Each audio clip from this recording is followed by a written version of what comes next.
Hello, everyone. Welcome to the Stephen King Cast, one man's musings on the works of Stephen King. Each week, I will review one entry in the bibliography of Stephen King in the chronological order of publication. Except this week, what I'm doing it's something a little bit different. A couple months ago, I did give an update on all of the lists of Stephen King works in development.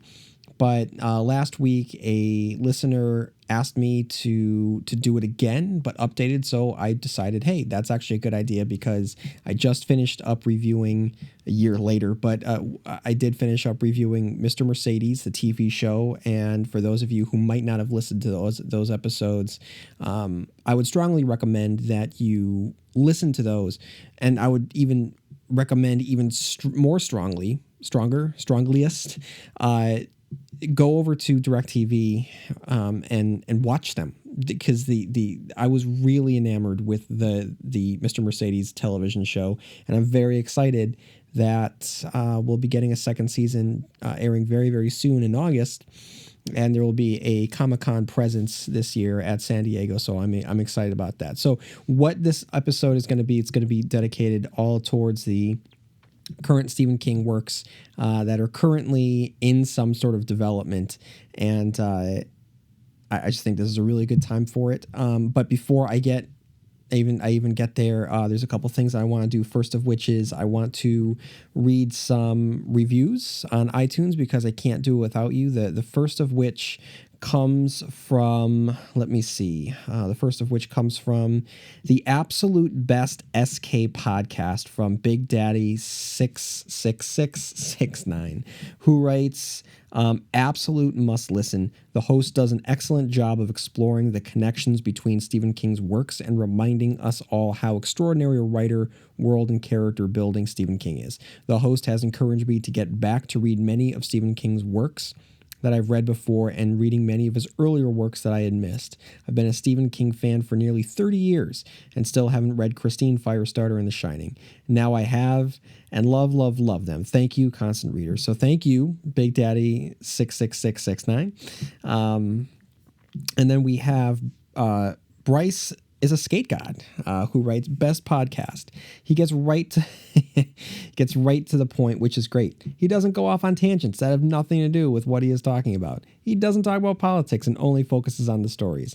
I do disagree with some things, but that's not a negative. He does the best out of all of the Stephen King podcasts. Bryce is a skate god is being a little sarcastic there because a couple things that I do not do. I do not get right to the point.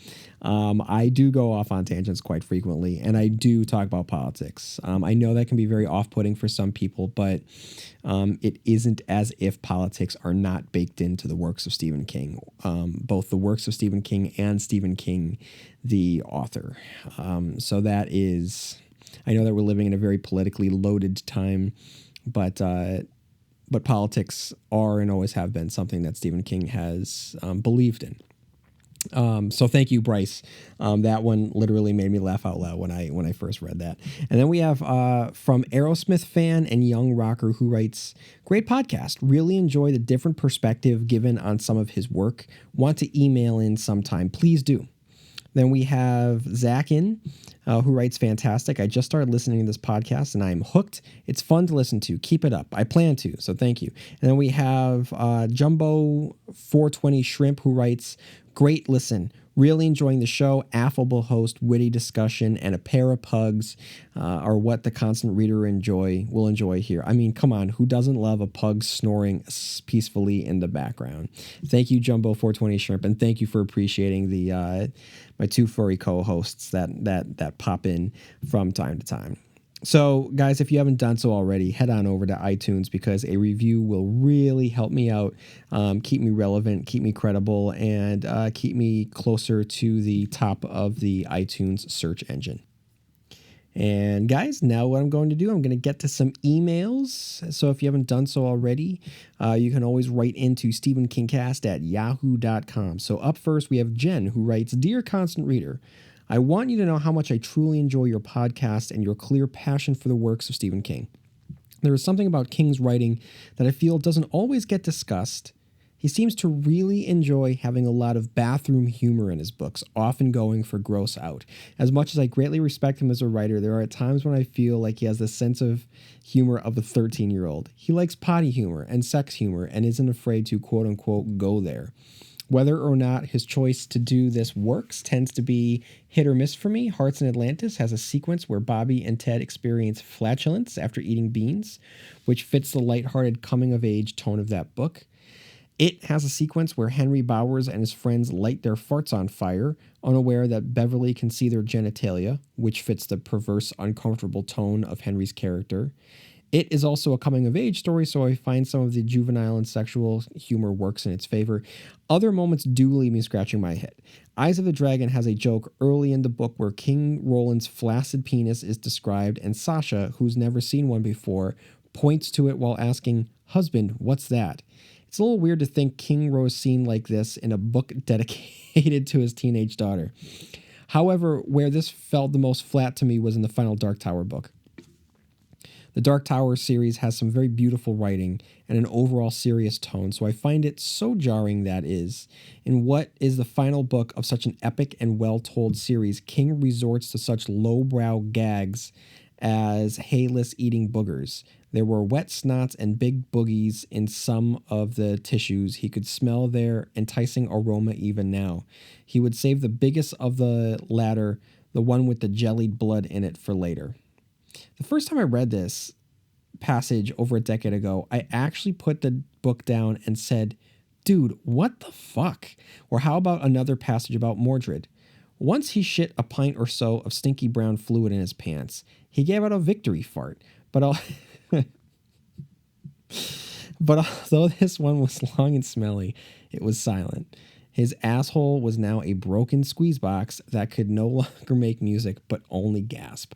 Look, I enjoy a fart joke as much as anyone, but there's a difference between having a genuine character-driven joke and just being sophomoric in a way that undermines the integrity of the story.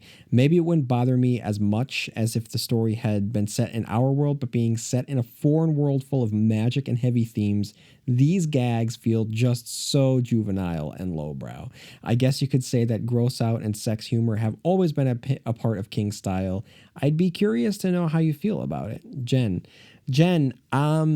yeah, it's one of those things that I guess I've understood that it is that you're going to get that in a Stephen King work. I guess I didn't know how blatant it was until you pointed it out to me. I think another listener had written a similar email a couple of years ago. But whenever I read passages when they're pointed out, as you can tell, I was just laughing as I was reading them. It's absurd. It's absurd that someone that does have the ability of writing such truth in his works can also resort to, like you said, lowbrow humor. So I'm totally on board with you. I totally get what you're saying. And now I know that whenever I read a Stephen King work, I'm going to notice it that much more when I come across it. So thank you. And then we have Dan, who writes, "Dear Constant Reader, I've been a lifelong Stephen King fan and loyal listener to Stephen King, the Stephen King cast for about 18 months. I want to share two quick stories of briefly meeting Stephen King and Joe Hill with yourself and your listeners. In doing so, I hope to make a few recommendations. I am an academic and occasional fiction writer. I only mention this because it plays a part in the stories.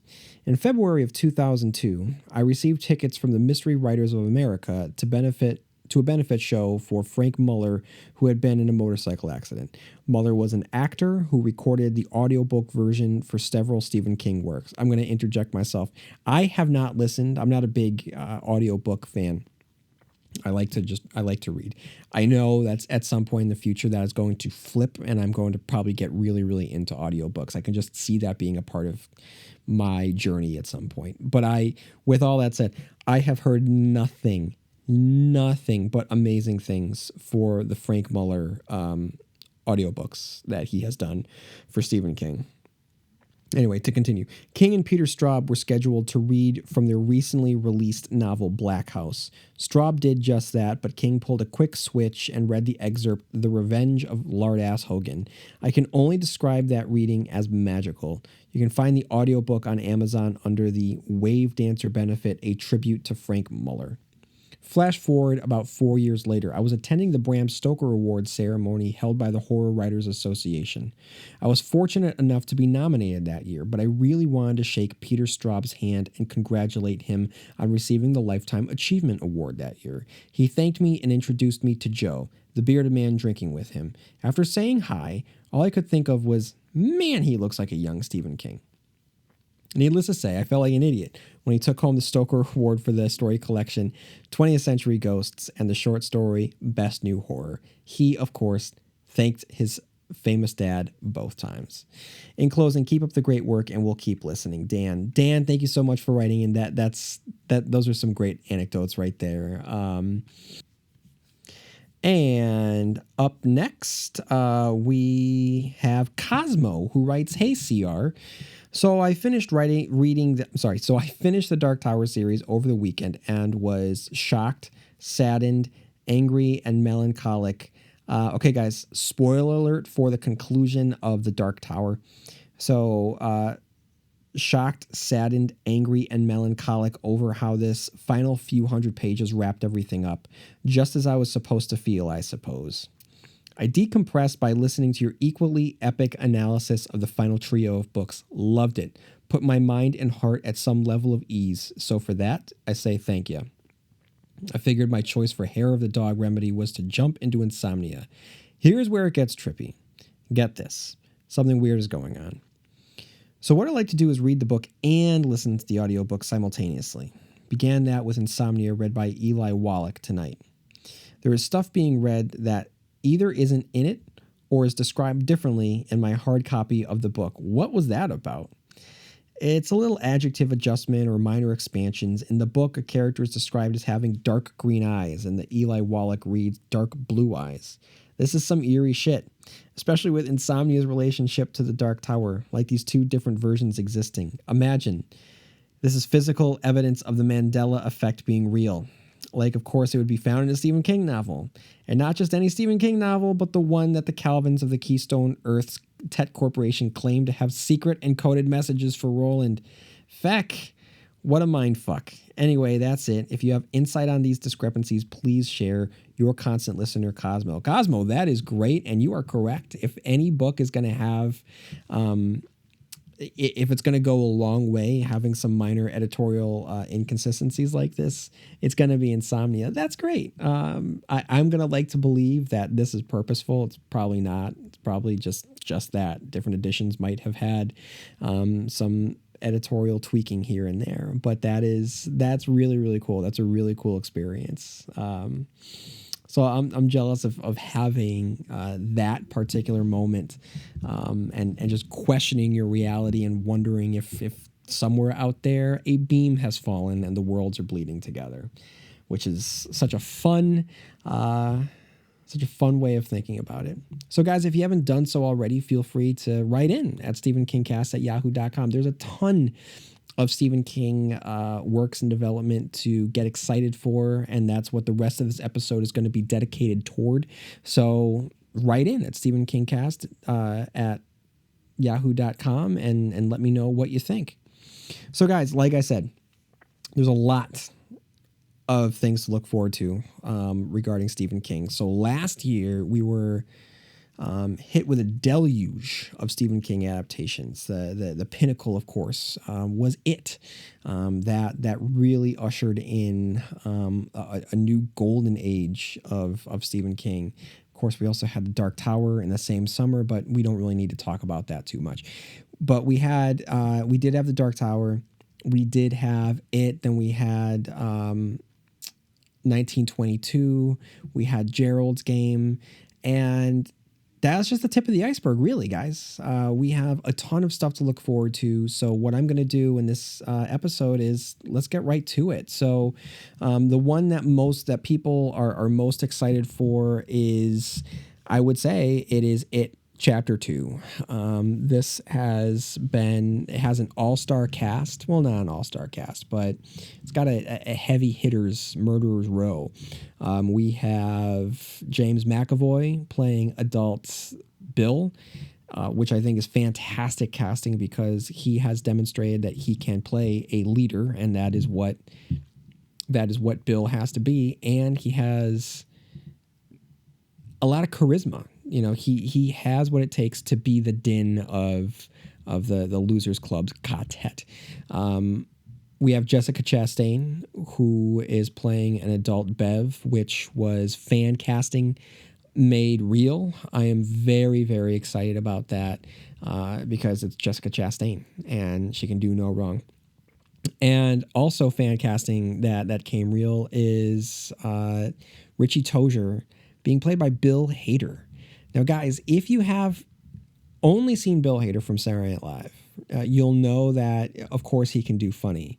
But you're doing yourself a disservice by not seeing the range that Bill Hader has. So a show like Barry or a movie like Skeleton Twins will show you that he has a dramatic range within him. And that's not a surprise because when it comes to comedians, they tend to be able to do dramatic very well because they understand the emotional spectrum, I guess, in ways that dramatic actors can't do comedy the way that comedic actors can do drama.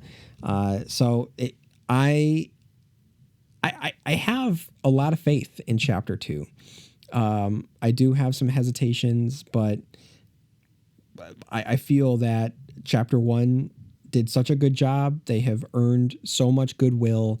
I'm very, very excited about what this entire lead up to the movie is going to be, because just as the first movie did, the social media campaign already is knocking it out of the ballpark with just behind the scenes, them at a table read, and then Jessica Chastain, she had posted on her Instagram account a Photoshop version of Bev as a child, as an adult, with Sophia Lillis's face morphing into hers. So there's just, keep an eye on the social medias, because then you will see, you'll get your appetite whetted as we head into the actual movie and the trailers and everything that will come between now and the release.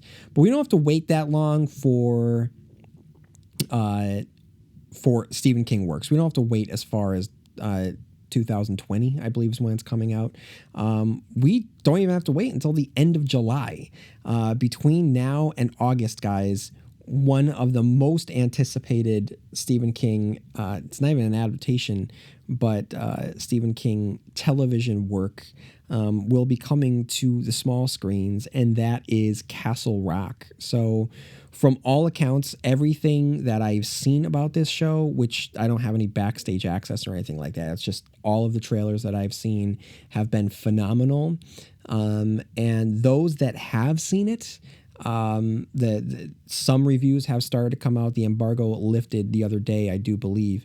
But it is, for those that love their Stephen King, they are saying that you should keep your eyes open for this. I have high hopes in Castle Rock, and I'm very, very excited to sit down, watch it, review it, and then share all my thoughts on the Stephen King cast with all of you. It will be dropping, I believe, on July 25th, and it'll be coming out on Hulu, and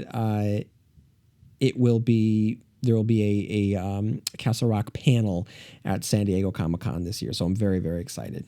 And as I said earlier in this episode, at the end of the summer, we also have Mr. Mercedes Season 2 coming out on DirecTV. So I am very thrilled about that.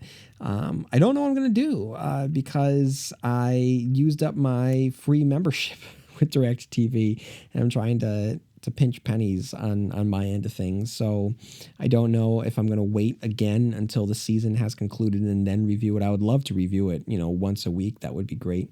But yeah, I really, really enjoyed Mr. Mercedes. It made me look more fondly at the source material, which I famously was not a big fan of. But I am almost as excited about Mr. Mercedes Season 2 as I am about Castle Rock, and that's saying a lot. And then we have, I had talked about this in an earlier podcast, but I will read this again. This is from Variety, dated April 20th. This is about the Tommyknockers. We have the Tommyknockers coming at us. Universal Pictures has won an auction for Stephen King's The Tommyknockers, which is being developed as a movie by producers James Wan and Roy Lee. So just so you know, James Wan is, I believe, a great filmmaker. The Conjuring and Insidious are wonderful horror movies that are so stylish, but they have a heart to them. I mean, I do very much enjoy the actual characters. I care about the characters within those movies, and that is because of James Wan's ability to tell a good story. And he's so visually dynamic that I'm very much looking forward to seeing what he is going to be able to do with all the imagery within the world of the Tommyknockers. It's an imagery-rich story. So to do this justice on the big screen, you need to have a keen eye, and he has that. So, I don't want to knock DC movies because that is the chic thing to do. But I'm not a huge fan of what Warner Brothers has done for the DC property, with the exception of Wonder Woman, Shazam. The stills and look amazing for Shazam. I'm really excited about Shazam and just the costume and what I believe the tone of that movie is going to be. And I'm not the biggest fan of the interpretation of the current live action version of Aquaman, but I do trust James Wan to be able to give us a thrilling, imagery-rich live action adaptation of Aquaman. So I'm very, very excited about that. And then we also have, and this is very, very new news, we have The Outsider. So this is from Screen Rant, written on June 13th from Craig Elvey, who writes, Stephen King's latest novel, The Outsider, has already been optioned for a television adaptation by Media Rights Capital. The Outsider was only released on May 22nd, but has already received plenty of critical acclaim. The novel focuses on a well-liked teacher accused of brutally murdering an 11-year-old girl. Investigating the case is Detective Ralph Anderson, who finds that although the suspect's DNA was found at the scene of the crime, he has an ironclad alibi. Thus begins the tale that mixes together elements of crime fiction, police procedural, and of course, King's own classic touch. So many of Stephen King's works have been translated on screen that the prolific author has arguably done as much for the world of television and film as he has for literature. Such classics such as Shawshank Redemption, The Shining, The Green Mile, to horror staples like Pet Sematary and It. King adaptations are ever present on both the big and small screens. However, they don't always succeed. The Dark Tower quickly fell by the wayside despite initial hype, and recent TV efforts such as Under the Dome and The Mist experienced mixed fortunes before ultimately being canceled. These relative failures don't seem to have deterred studios from seeking King to adapt King's material. However, as Deadline are reporting that MRC have optioned a 10-episode limited television series based on the author's latest novel, The Outsider. Richard Price is set to write, and the team of Jack Bender and Marty Bowen are acting as executive producers, with King himself having the option to join them if he wishes. Given his work as a director on shows such as Game of Thrones, Bender may also end up behind the camera on the pilot episode. This news will, of course, be hugely exciting to Stephen King legions of fans, but as with many of the author's adaptations, The Outsider will likely attract a diverse television audience, many of whom are unaware that they're watching a Stephen King pen story. The author is well known for disliking many on-screen versions of his books, and it'll be interesting to see whether the Outsider TV series will attract the favor of its original creator. As far as the team behind The Outsider goes, there are both positive and negatives to be drawn. Reassuringly, Jack Bender and Marty Bowen are incredibly familiar with King's style, with the pair also working on the Mr. Mercedes television series. Having Richard Price take on writing duties is also an exciting prospect for the series in this early stage of production.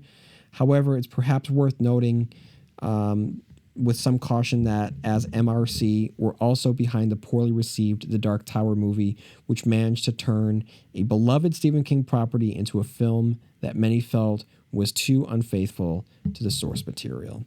So that's kind of a negative look at the news of The Outsider being turned into a television show, which, because it's coming with some of the pedigree from Mr. Mercedes, which is fitting, and I'll leave it at that. I'm looking forward to it. Yes, I do have hesitations with the production company that is also responsible for the Dark Tower movie, but I'll hold on hope because I do trust Jack Bender, whether it be his work helping to shape with his role as a director on Lost, Game of Thrones. He directed one of the most heartbreaking episodes of Game of Thrones, and his work on Mr. Mercedes. I trust Jack Bender. Okay, and then we also have The Long Walk. The Long Walk, and this I'm reading from The Hollywood Reporter from April 25th, from James Vanderbilt. No, I'm sorry. I'm trying to think of who was the author here, because I want to make sure that I give the author credit. I'm sorry, guys. I can't seem to find the author of this article, but we have... Okay, so it says, James Vanderbilt is writing the screenplay and will produce with Bradley Fisher and William Sharek. New Line Cinema, which made the big screen version of Stephen King's It, is staying in the King business, setting its sights on adapting the novel The Long Walk. James Vanderbilt, who is behind the Robert Redford, Kate Blanchett drama Truth, has written the script to adapt the book, which King wrote under the pseudonym Richard Bachman. Vanderbilt will also produce with Bradley Fisher and William Sharek. So just so you know, first published in 1979, The Long Walk is set in the future dystopian America ruled by an authoritarian. The country holds an annual walking contest in which 100 teens must journey nonstop and under strict rules until only one of them is still standing alive to receive the prize. The story told of a 16-year-old walker named Raymond Garrity and the teens, some good, some bad, some mysterious, in his orbit. Setting up the project is a culmination over a decade's work for Vanderbilt and Fisher. The two were fans of the book and were keen to bring it to the screen, but it was in development for years with writer-director Frank Darabont, who previously made King projects based on The Shawshank Redemption, The Green Mile, and The Mist. Vanderbilt even wrote his initial drafts on spec several years ago without having the screen rights. Those rights finally left Darabont, allowing the duo to pounce and bring them to New Line. All right, so I have mixed feelings about that one because I really enjoyed The Long Walk when I first read it as a teen, but when I reread it for the purposes of the Stephen King cast, I was less into it. I think that it could be good though if it is treated like a introspective drama set against the backdrop of a dystopian world in which philosophical conversations are being had among the teens as they are making their long walk. It will be a unique piece of film. If it is treated, and I worry about this with studios, if it's treated like something out of the Hunger Games, if they decide to action it up, it's going to be just derivative of any other dystopian young adult piece of fiction. And I believe that this genre has completely run its course. So, I mean, I think that The Long Walk itself is coming, even though it is in many ways a precursor of what the Hunger Games were, it's coming late to the game. So I don't know if it's going to be able to offer up a lot to mass audiences. If there's going to be much of a want to see this type of story, because I believe that we're seeing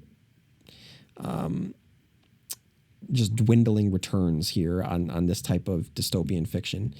And I don't know if audiences are going to want it to be an introspective look of characters just walking and talking.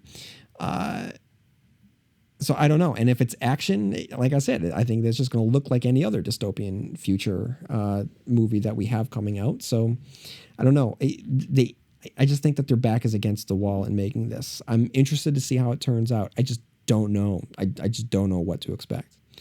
But I am more excited about this most recent news regarding Dr. Sleep. So this is from Variety. Justin Kroll writes, Rebecca Ferguson is in negotiations to co-star with Ewan McGregor in Warner Brothers' adaptation of the Stephen King novel Dr. Sleep, the sequel to the horror classic The Shining. McGregor is on board to star as the adult version of Danny Torrance in The Pick. It is unknown who Ferguson will be playing. I'm going to interject. Mike Flanagan, the director, has all but confirmed that she is Rose the Hat. Mike Flanagan, who helmed Netflix's adaptation of the King novella Gerald's Game, is directing. Flanagan's producing partner Trevor Macy will produce along with Vertigo. Vertigo Entertainment's John Berg. So I am very excited about this because I trust Mike Ferguson. Mike Flanagan. I really enjoyed Gerald's Game, and if you haven't seen it, you should, because it's on Netflix, so you can go check it out right now. That is not an easy novel to adapt, and yet he did it nearly flawlessly. I have some nitpicks with it, but I would strongly recommend it. He was able to take what is a very introspective and almost unfilmable novel and turned it into a thrilling piece of audiovisual entertainment.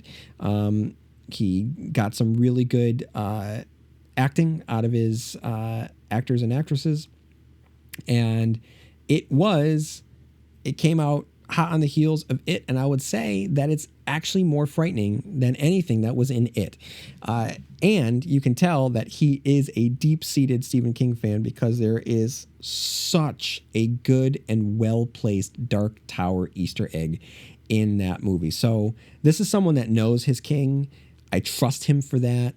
And for him to want to go out and tackle the sequel to The Shining, that is a challenge. And so that means that he has something to say here. Now, Dr. Sleep gets, I believe, unfortunately and unfairly ridiculed. It is maligned in a lot of circles.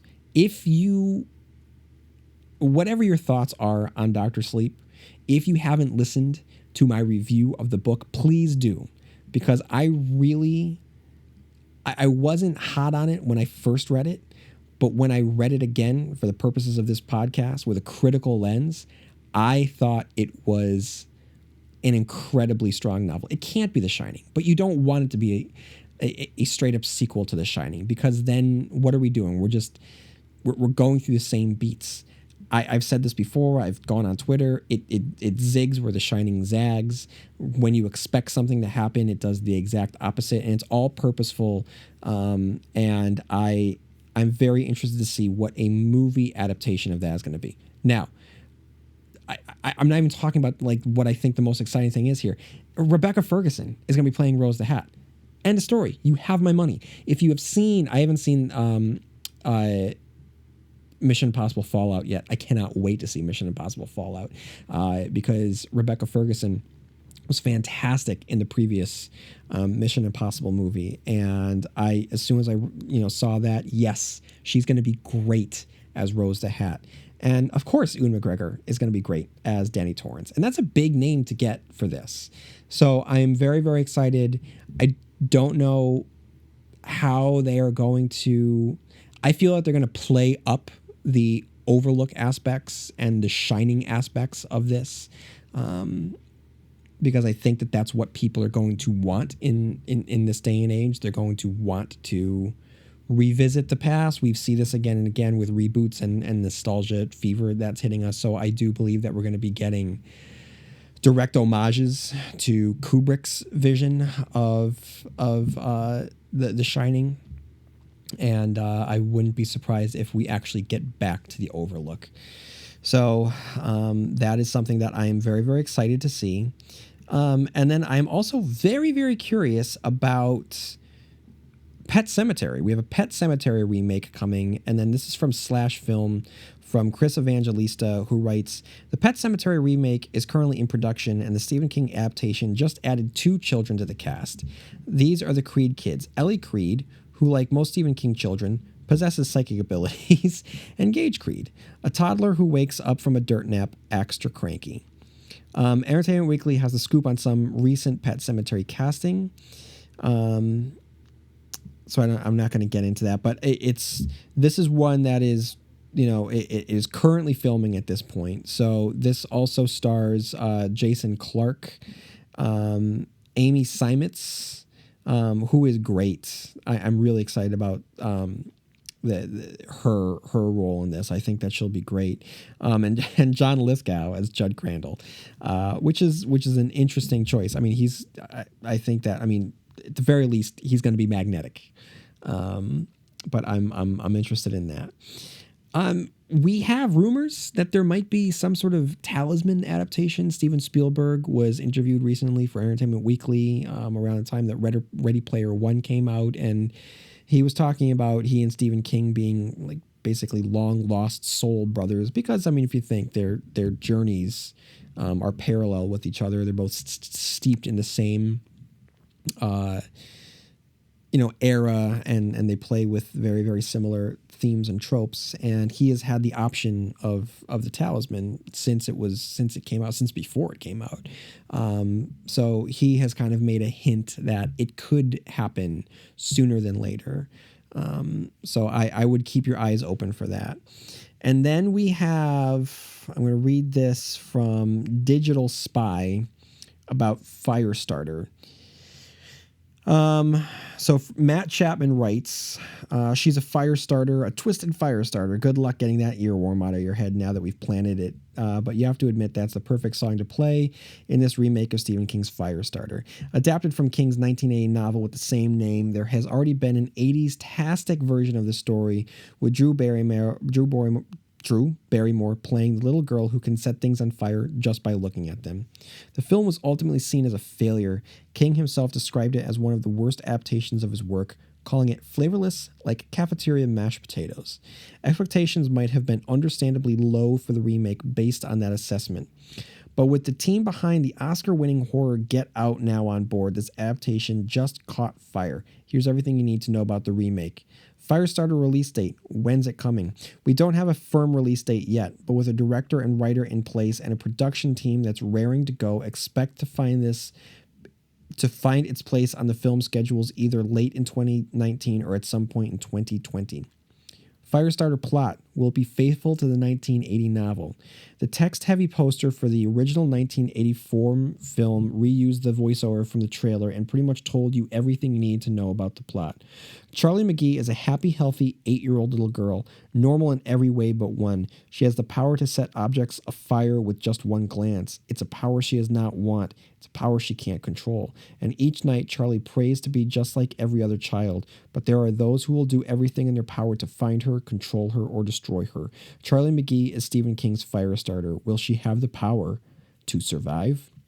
Born to psychic parents, Charlie's target for shady government agency that wants to harness her powers. Expect lots of LOLs as reviewers who weren't born in the 80s suggest it rips off character of 11 from Stranger Things.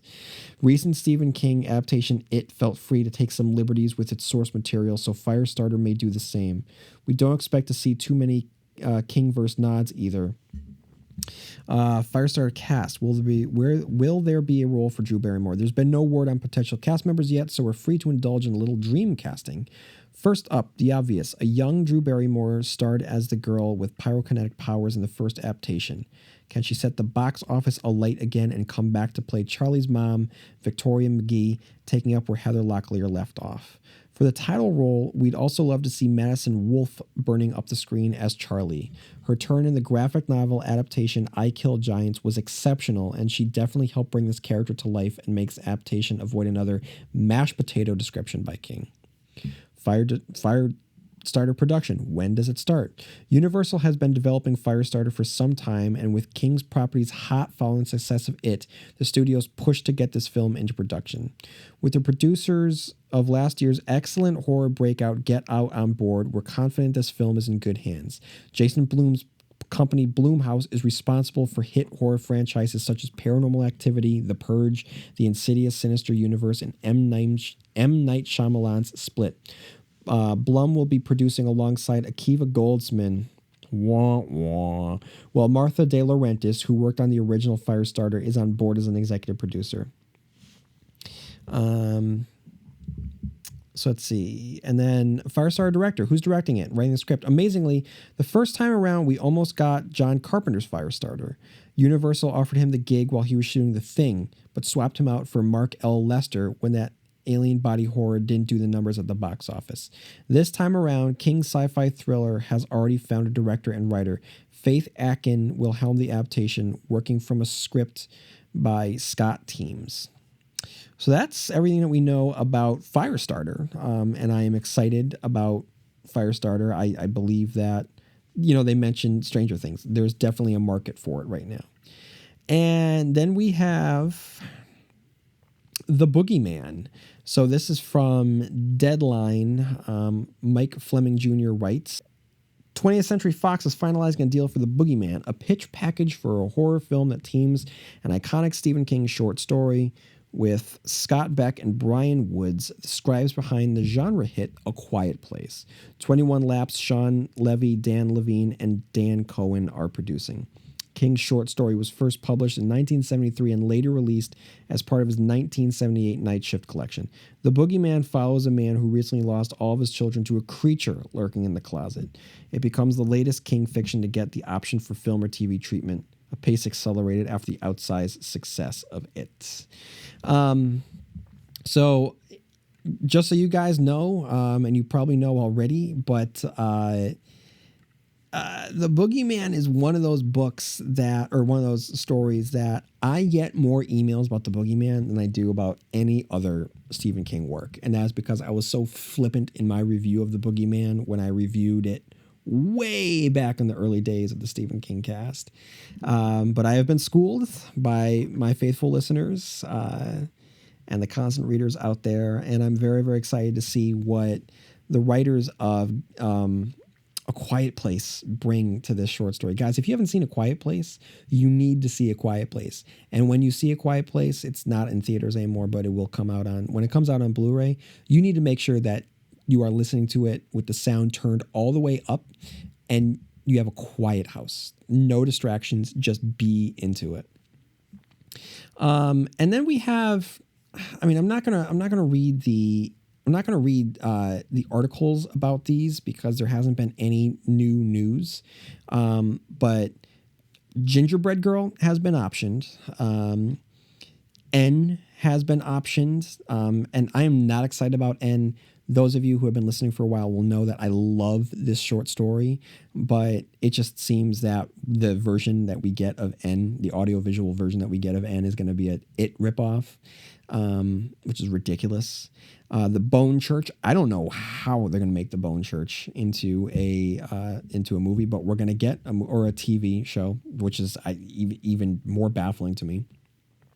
Then we have older news. I haven't heard any sort of development on Drunken Fireworks. James Franco has optioned this. And then Hearts in Atlantis, not a remake of the Anthony Hopkins movie, but the actual novella Hearts in Atlantis.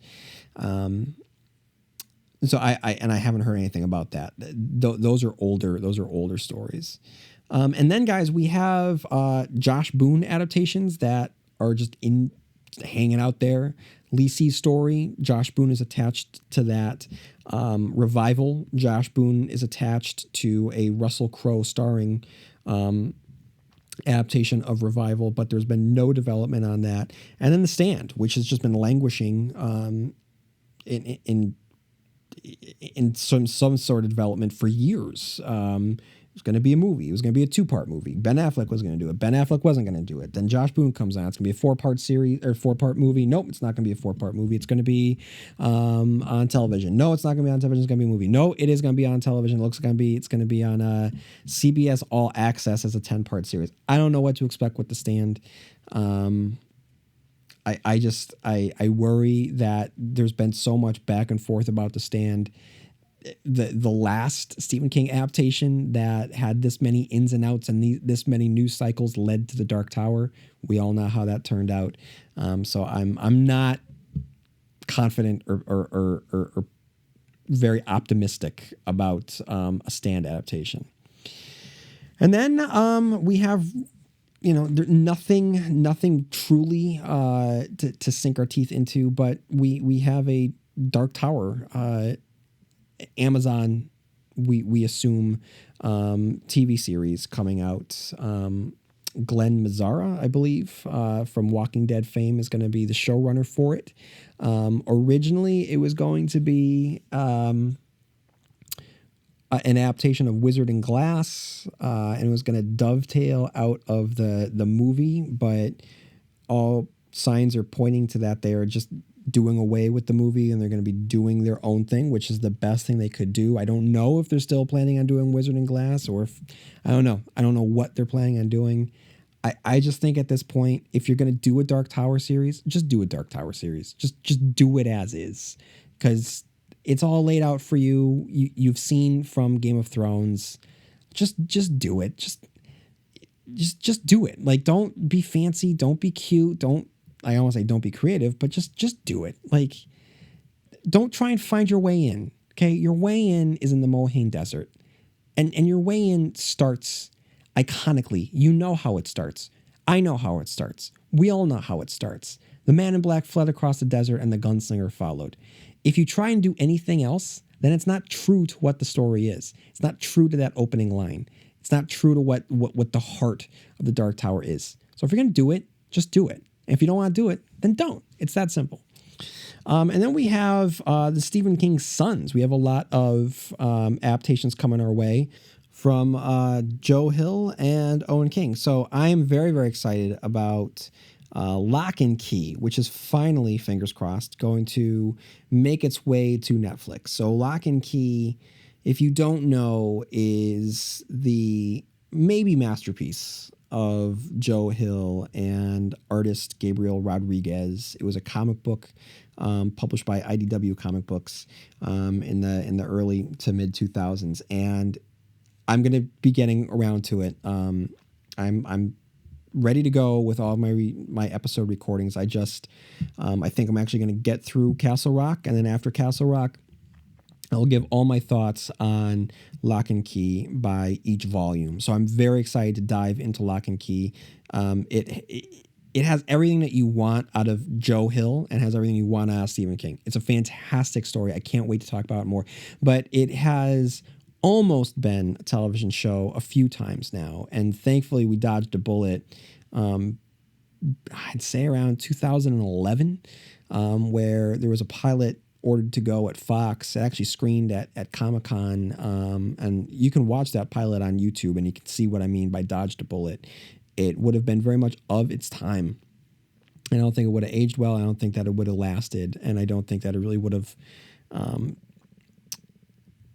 it would have been, I don't think they would honor or fulfill the potential of what that story is. So we have Lock and Key coming to Netflix. And then we have, from what I understand, Snapshot 1988 from Joe Hill's latest collection, Strange Weather. I guess that has been optioned. I'm excited about that. If you haven't checked out Strange Weather, guys, you really, really should. It's a fantastic collection of 4 novellas. In the Tall Grass is a novella written by Stephen King and Joe Hill. It's really, really unsettling and strange and off-putting, and it's one of those ones that gets in your head and under your skin. I will be reviewing it at some point, and that is being made into a movie. Nosferatu is coming to AMC. I am excited about that. Nosferatu is a novel by Joe Hill. You can listen to my thoughts. I've done an episode on that. And then we have Sleeping Beauties, which is based on a novel by Owen King and Stephen King that was released this past year.